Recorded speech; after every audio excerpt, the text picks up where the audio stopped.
Bonjour chers téléspectateurs, ravi de vous retrouver sur votre chaîne Ecomédia qui a l'immense plaisir aujourd'hui de recevoir Dr Amadou Mahouredia Diop, ingénieur financier, consultant en comptabilité, fiscalité et finances, enseignant-chercheur en sciences de gestion.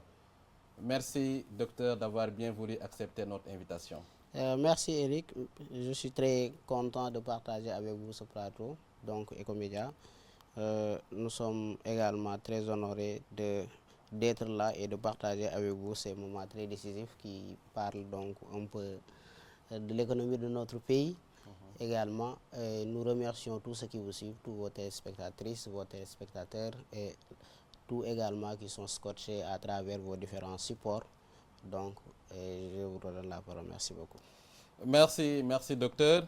Dans une première partie, nous allons aborder effectivement le rôle de la fiscalité, avec bien entendu son impact sur les entreprises, sur les PME, et même par rapport aux liens qu'il y a avec le secteur informel. On parlera également des principaux défis rencontrés par les autorités fiscales sénégalaises, mais également de ses conséquences sur l'économie du Sénégal, pour finir toujours dans cette première partie sur les effets de la fiscalité sur l'investissement. Aujourd'hui, docteur, on parle de plus en plus de pression fiscale, des entreprises qui sont en train qui sont en train de fermer à cause de cette pression fiscale.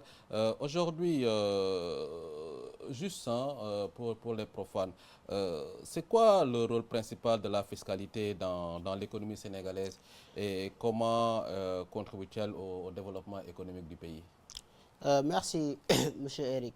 Je pense que la question est très pertinente quand même parce que parler de la fiscalité des entreprises sénégalaises et de son impact est une question très essentielle, mais aujourd'hui c'est une question factuelle également. Vu ce qui s'est passé donc récemment même avec les entreprises de la presse, donc cela veut dire que en tout cas il y a un débat qui mérite d'être posé à ce niveau, très sincèrement.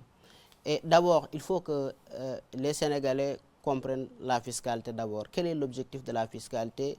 Donc, qu'est-ce qui est attendu de la fiscalité? Pour moi, nous sommes dans un pays d'abord où la majeure partie des recettes donc, provient de la fiscalité. Donc, en partie, provient de la fiscalité. Et à partir de là, donc, quelle est la relation que doit exercer l'administration fiscale ou bien qui doit exister entre l'administration fiscale et les contribuables et les entreprises?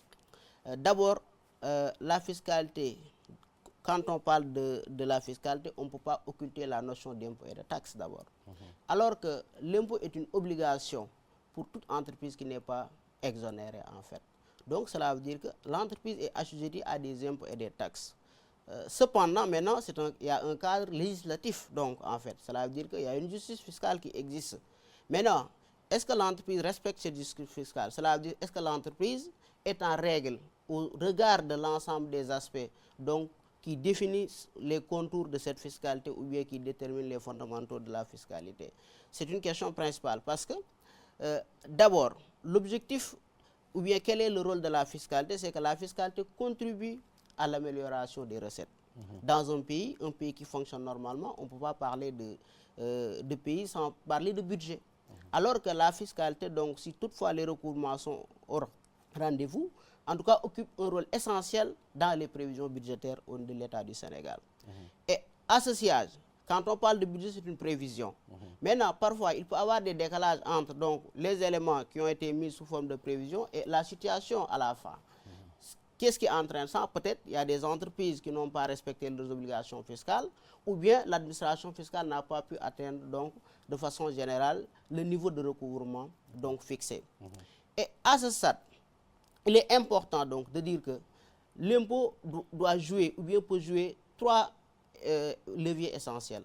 D'abord, ça participe donc à l'amélioration des conditions financières, mais également ça joue sur le plan économique et sur le plan social. Pourquoi?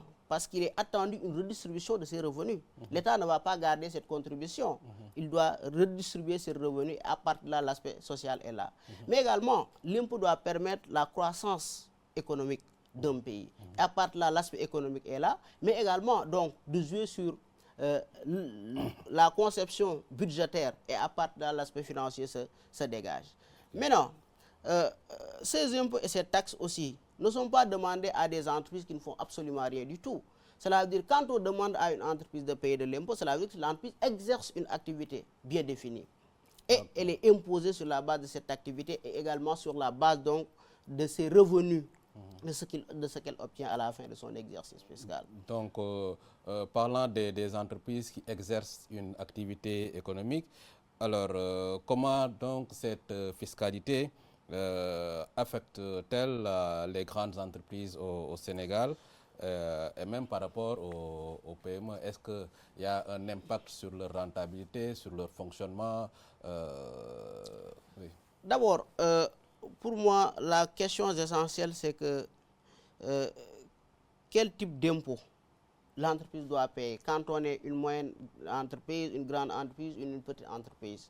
Pourquoi? Parce que parfois, moi, quand j'écoute le discours, je fais très attention par rapport à l'analyse des concepts.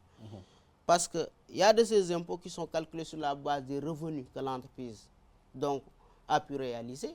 Mais par contre, également, l'entreprise donc collectionne de façon indirecte des impôts et qu'il doit obligatoirement reverser ces impôts-là. Parfois, donc, la dette fiscale, l'entreprise semble avoir payé, mais en réalité, ce n'est pas elle qui paye, par exemple. Si nous prenons le cas donc, de l'impôt sur le revenu, par exemple, l'entreprise donc est intermédiaire, tout juste, elle emploie des salariés, donc elle collecte l'impôt et elle doit reverser cet impôt-là. Ça, c'est dette fiscale. Ça dit qu'on a l'impression que c'est l'entreprise qui paye, mais ce n'est pas l'entreprise qui paye, c'est le salarié qui paye. Donc, s'il y a des difficultés fiscales à ce niveau, cela veut dire que l'entreprise ne doit pas se plaindre. En réalité, donc c'est le salarié qui devrait se plaindre par rapport au paiement de l'impôt.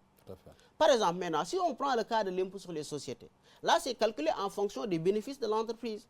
Donc là, également, si l'entreprise pense qu'il y a des difficultés à ce stade, là, il peut aller vers l'administration fiscale. Donc cela veut dire que le problème fiscal, pour moi, il faut l'appréhender à plusieurs niveaux. Et aujourd'hui, également, ça me permet de rebondir sur une question aujourd'hui, la question de la presse. D'abord, elles sont endettées jusqu'au coude. Mais moi, ce que je ne peux pas comprendre, pour revenir sur votre question, pour moi, la fiscalité et le paiement de l'impôt incombe à toute structure qui est légalement et juridiquement constituée, qui n'est pas exonérée. Comment ces entreprises ont fait pour arriver à ce niveau où elles ne sont plus en mesure de répondre à leurs exigences fiscales? Pourtant, les petites et moyennes entreprises, avec quelques dettes fiscales, l'administration fiscale tape. Donc, si je comprends bien, cette pression fiscale-là exercée sur certaines entreprises ne justifie pas un certain refus ou bien ne justifie pas que certaines entreprises voilà, ferment leurs portes. L'impôt ne doit pas, ou bien ne peut nullement pousser une entreprise à fermer des portes. Pour moi, au-delà, c'est une question de gestion financière de l'entreprise. Mais l'impôt ne peut pas donc pousser une entreprise à fermer ses portes. Parce que l'entreprise, donc, à côté des impôts, également, il y a des taxes. Certes, on parle d'impôts de façon générale. Donc, cela veut dire que calculer indirectement sur les prestations de services, donc là, si l'entreprise ne parvient pas à payer, là, c'est un détournement de deniers publics. Ça n'appartient pas, en fait. C'est de l'argent qui n'appartient pas à l'entreprise. Maintenant, si l'entreprise ne dispose pas donc, de revenus pour payer ses impôts, pour moi, le problème, ce n'est pas une question fiscale. L'entreprise a un problème de gestion financière en interne. Mais donc, aujourd'hui, quelle devrait être l'attitude des autorités fiscales pour au moins mieux encadrer ou bien peut-être contraindre même certaines entreprises à payer correctement l'impôt? Bon, je ne serai pas là à défendre donc l'administration fiscale, mais bon, en tout cas, l'administration fiscale, je pense a posé des actes quand même dans le sens d'améliorer donc le système fiscal. C'est l'objectif de la révision du Code général en 2012, bien évidemment. Donc, pour apporter un code fiscal avec donc des avantages incitatifs dans le cadre donc, des activités, mais également de la transparence, d'améliorer également donc les affaires, le monde des affaires. Pour moi, les entreprises, elles doivent autant pour moi agir dans le sens où d'être accompagnées par des conseils fiscaux, mais également d'être beaucoup plus proche de l'administration fiscale. Moi, je le dis, s'il y a une administration qui est très disponible, c'est l'administration fiscale. Jamais elle ferme les portes. Si vous venez, vous verrez quelqu'un là-bas, vous retrouvez quelqu'un au niveau de la place, donc il vous donnera les informations nécessaires sans équivoque, sans biais. Pour moi, les entreprises doivent aller dans ce sens. Maintenant, l'entreprise peut connaître des difficultés. Toute entreprise peut connaître des difficultés de façon générale. Maintenant, c'est là où l'entreprise également doit notifier l'administration fiscale. Oui, ça existe. Donc, parce qu'en matière de fiscalité également, tout est question. Donc, de procédure, tout est question vraiment donc, de notification. Et il y a une relation qui doit exister entre le contribuable et l'administration fiscale. J'ai des difficultés financières, je notifie à l'administration fiscale pour que... Donc là, ça ne demande pas vraiment un parcours assez long. Elle va vous comprendre, elle va vous accompagner, elle va vous donner un délai. Maintenant, l'essentiel, il faut respecter ces délais, tout simplement. Mais docteur, un peu pour revenir un peu en arrière, certains même disent que trop d'impôts tue l'impôt. Est-ce que cette assertion est vraie? Parce que déjà, vous nous avez tout à l'heure parlé de l'impact de la fiscalité dans le budget à travers des recettes externes qui sont appelées à être réinvesties dans le fonctionnement, dans l'aspect social. Mais est-ce que réellement trop d'impôts tue l'impôt? Si, moi je suis d'accord avec cette conception de trop d'impôts tue l'impôt en fait. Pourquoi? Pour moi, à un moment donné, il est préférable d'avoir 100 contribuables que 10 contribuables qui paient. Maintenant, comment? Cela veut dire que dans une logique donc d'assainir l'assiette, mais également d'augmenter l'assiette, comment dirais-je, l'assiette. Et à ce stade, comment il faudra faire? Pour moi, il faudra que vraiment le système soit beaucoup plus souple, tout simplement. Ça permettra aux gens donc de mieux répondre à leurs exigences fiscales, de ne pas essayer de contourner et de fuir, donc de payer donc à la juste valeur. Donc pour moi, à ce stade, il est pertinent également d'essayer encore d'améliorer en profondeur pour mieux donc apporter un climat beaucoup plus souple par rapport au paiement de ces impôts. Certes, il y a des efforts, mais jusqu'à présent, pour moi, donc le contribuable sent que la charge fiscale est trop lourde.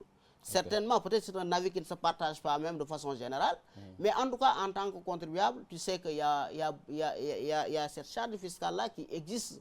Et donc, à ce stade, qu'est-ce qu'il faudra faire? L'administration fiscale, c'est là où elle doit jouer pour apporter encore plus de flexibilité pour que les entreprises puissent honorer leurs engagements fiscaux. Parce que ce n'est pas pertinent de mettre en place un système où les entreprises vont chercher à fuir ou bien aller vers le secteur informel à cause donc de cette charge fiscale qui est très lourde. Mais quelles sont les conséquences si jamais une entreprise ne s'acquitte pas de ses devoirs vis-à-vis de l'administration fiscale? Et là, l'administration fiscale a plusieurs possibilités. D'abord, il y a la question de procédure contradictoire. L'administration fiscale peut vous faire une notification de redressement sur la base donc des montants qu'il faudra faire, avec la possibilité également donc de vérification. Mais également, l'administration fiscale également a la possibilité de faire donc la procédure d'office, de faire une taxation d'office. Donc là, de façon pratique, ce sont des procédures qui sont là.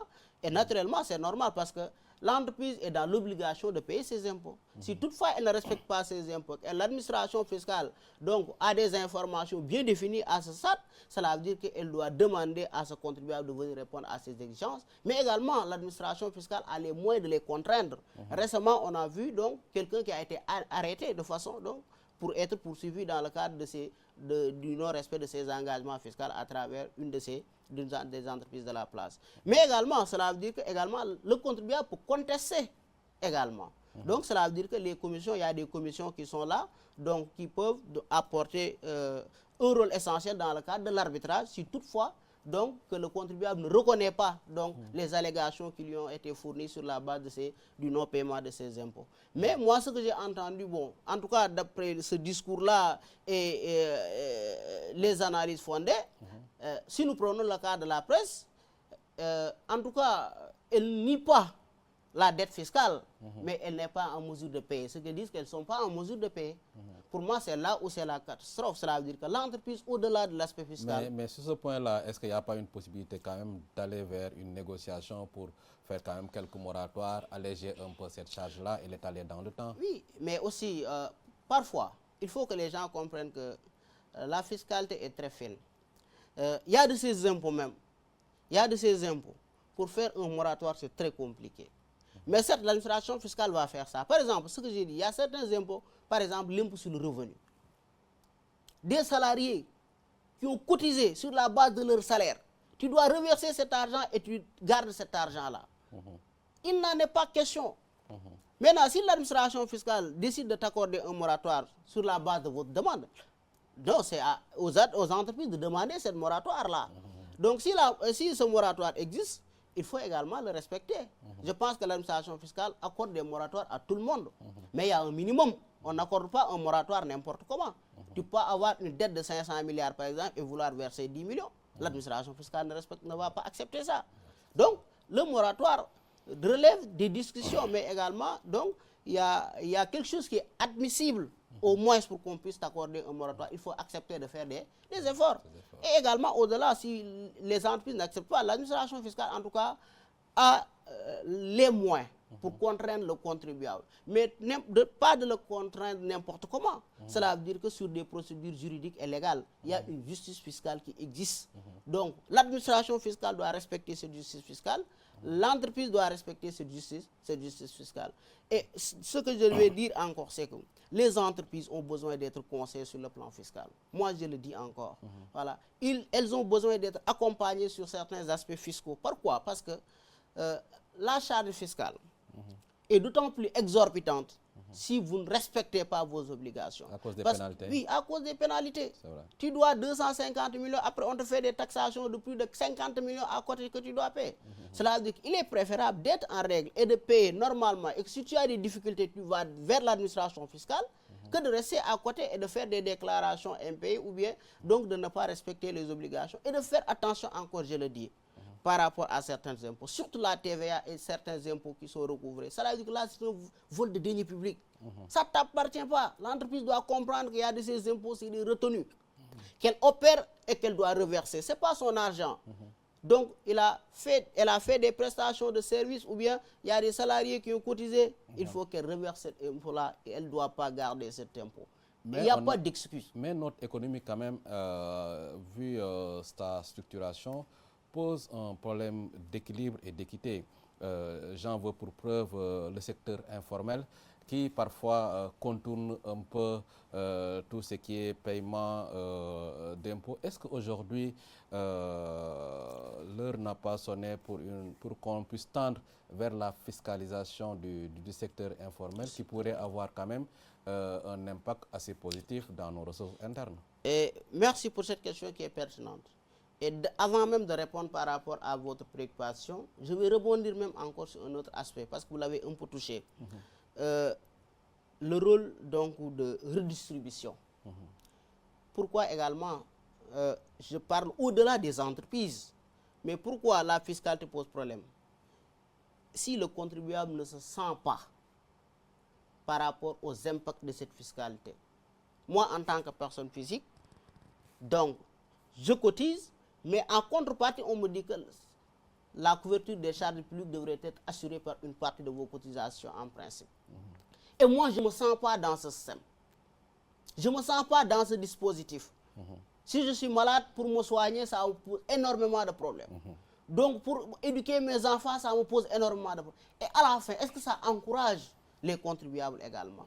Pour moi, c'est là où l'État doit apporter encore donc, des changements. C'est là où l'État encore doit faire preuve d'efficacité pour que le contribuable se sente mieux impacté par rapport aux cotisations ou bien par rapport à cette contribution fiscale dont il effectue. Là, c'est un élément essentiel. Avant de revenir maintenant sur cette question de fiscalisation donc, du secteur informel. Pour moi, c'est là où également il y a un gros problème. Pourquoi? Dans la mesure où l'État rencontre des difficultés dans ce sens, mais il y a une perte énorme donc, dans ce siège. Si l'État parvenait donc, à jouer un rôle essentiel pour permettre donc à ces entreprises qui sont dans le secteur informel d'être formelles, je pense que ça va permettre à l'État donc d'avoir plus de recettes fiscales, mais encore d'agrandir l'assiette fiscale dont nous avons parlé dès le début. Maintenant, par des stratégies, parce que si les gens qui sont dans le secteur informel voient les lenteurs et les lourdeurs qui sont notées dans ce cadre, voient également donc toutes ces procédures donc, qui existent, tout ce débat-là, est-ce que ça encourage ces contribuables à venir? Ils vont dire que moi, je vais essayer de rester dans mon coin, réaliser mon activité, faire ce que et je gagne ce que, voilà, ce que j'ai à gagner. Mais pour moi, le civisme fiscal d'abord doit être instauré dans ce pays. Pour que quelqu'un qui a une entreprise qui exerce légalement des activités et de façon donc reconnues juridiquement puisse donc aller s'immatriculer et exister et pouvoir répondre à des exigences fiscales. Maintenant, l'État les accompagne également. Si l'État ne décide pas d'accompagner ces gens qui sont dans le secteur informel, jamais elles vont être formelles, ces entreprises. Mais tout à l'heure, vous avez parlé de type d'impôt.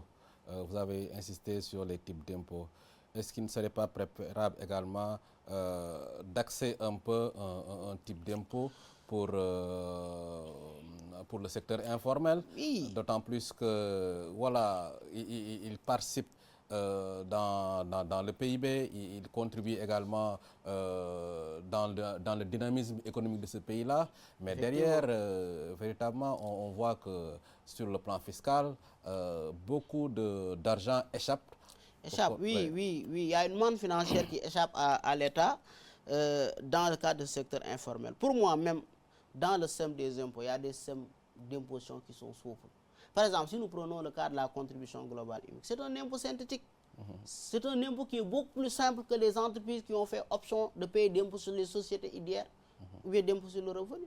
Pour moi, ça dit que derrière aussi, il y a une méconnaissance du système fiscal par les Sénégalais. C'est là où encore l'administration doit faire des efforts pour la formation donc des gens, des contribuables, pour la formation des Sénégalais, pour qu'ils comprennent ce sens de la fiscalité. Et tout revient à la base. La notion de civisme fiscal doit être inculquée partout pour que les gens comprennent que donc cet argent-là, en principe, doit être redistribué aux contribuables. Cet argent doit servir aux contribuables. Cet argent doit servir à la couverture des charges publiques, à construire des routes, des hôpitaux, ainsi de suite, pour que la population puisse s'en servir.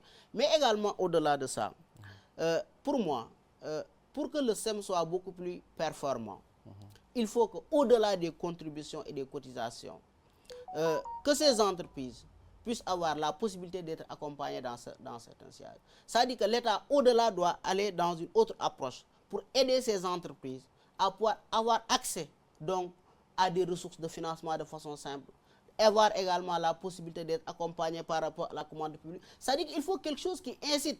Ça dit qu'il y a un droit commun incitatif qui existe sur le code fiscal. Mais en réalité, ce droit commun incitatif également aussi, voilà, laisse à désirer. Voilà, les gens ne peuvent pas en bénéficier et également ça pose problème parce que si tu demandes à quelqu'un de quitter le secteur où il est pour venir vers un autre secteur, il doit naturellement retrouver des avantages comparables donc pour faciliter la chose.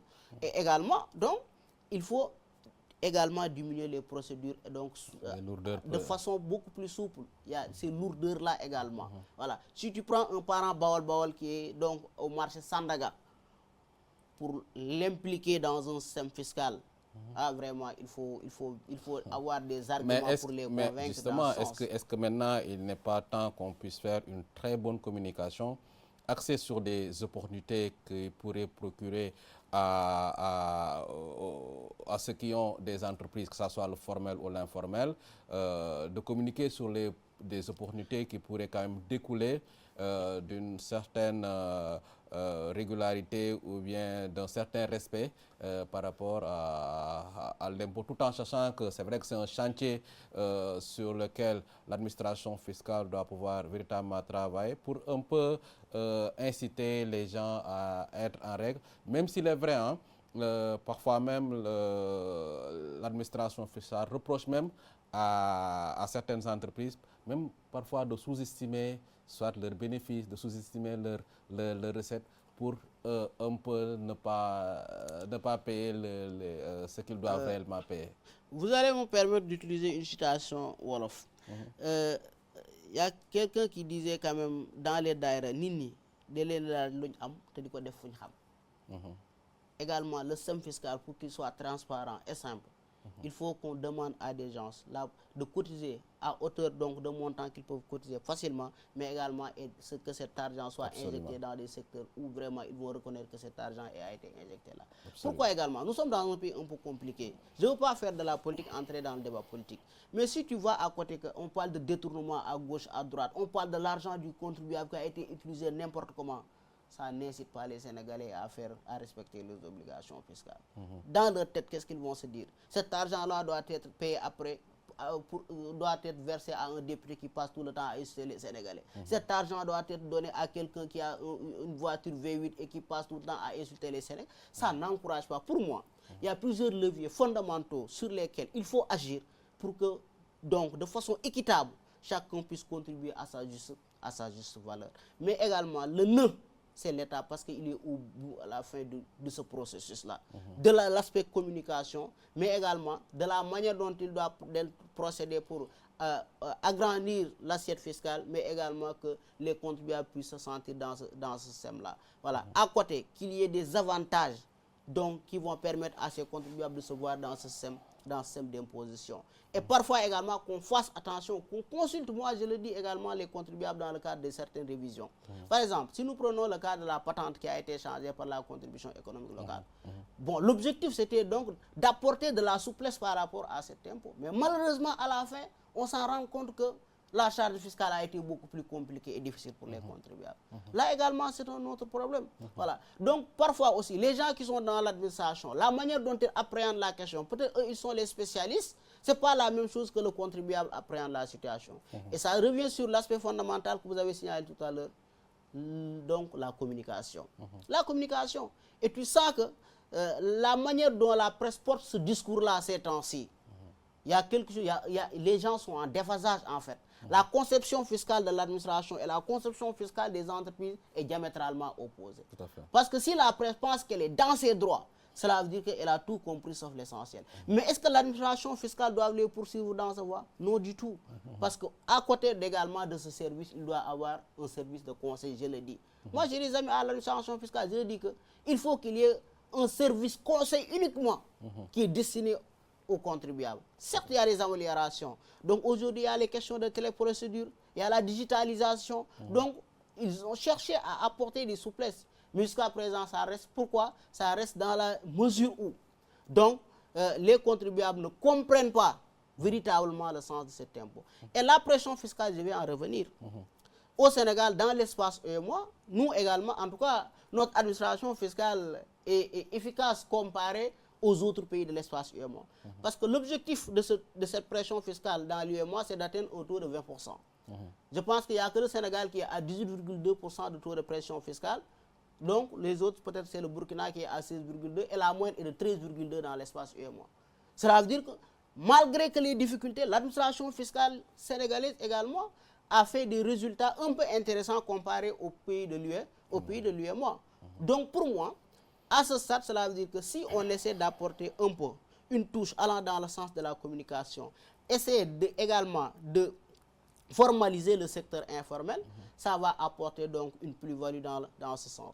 Et nous notons carrément que nous n'avons pas assez de grandes entreprises aussi. D'où l'idée encore d'insister sur la formalisation du secteur informel. Parce que 90% des entreprises qui cotisent sont des petites et moyennes entreprises. Donc cela veut dire qu'il faut encore chercher vraiment de la manne dans ce secteur informel, mais également avec des stratégies très efficaces. Parce que si vous venez du tic au tac et parler d'impôts, les gens ne vont pas revenir. Ne vont pas venir. Tout à fait. Il faut essayer de trouver donc des stratégies pour les formaliser et que l'impôt sera la dernière étape de ce processus de formalisation. Tout à fait. Mais si on commence par l'impôt, les gens ne vont pas venir. C'est tout à fait normal également. Voilà. Pourquoi? Parce qu'ils vont comprendre que cette charge-là constitue des pertes pour eux. C'est de l'argent qu'ils vont dépenser, dans ça. Mais vraiment, il faut le dire quand même, depuis la révision de 2002, l'administration fiscale a fait des efforts. Également, donc, il y a des améliorations qui sont notées. Donc, si nous prenons le cas des startups, également. Vous allez y revenir. Oui, donc en tout cas, il y a des facilitations quand même pour aider les entreprises par rapport à cette contribution. Maintenant, le reste, c'est qu'il faut que les Sénégalais sachent que l'impôt est un prélèvement obligatoire. Absolument. Il faut qu'il sache ça. Ce n'est pas une question de négociation. Il est anormal que Amadou, qui a un salaire de 500 000 en tant que célibataire, donc si à la fin du mois on lui opère, il se retrouve avec 350 000. Quelqu'un qui fait des milliards aussi veut se cacher derrière pour ne pas payer. Au nom de quoi? Où est cette justice fiscale? Tout à fait. Il faut que les Sénégalais comprennent ça. Mais également, il faut que l'État assure cette redistribution de ces recettes fiscales de façon équitable et que les Sénégalais se sentent. Voilà. La fiscalité, l'impôt, vous avez parlé du caractère obligatoire. Je rappelle que nous étions avec Dr Amadou Mahoura Diop, ingénieur financier, consultant en comptabilité, fiscalité et finance, enseignant-chercheur en sciences de gestion. Nous sommes arrivés au thème de la première partie de cet entretien du jour. Nous remercions infiniment Dr Amadou Diop qui a bien voulu accepter d'être présent et véritablement avec pertinence nous a expliqué le sens de la fiscalité. Nous vous retrouverons prochainement pour la deuxième partie de l'émission. D'ici là, portez-vous bien et continuez à suivre votre chaîne préférée, Ecomédia. Merci. Ecomédia.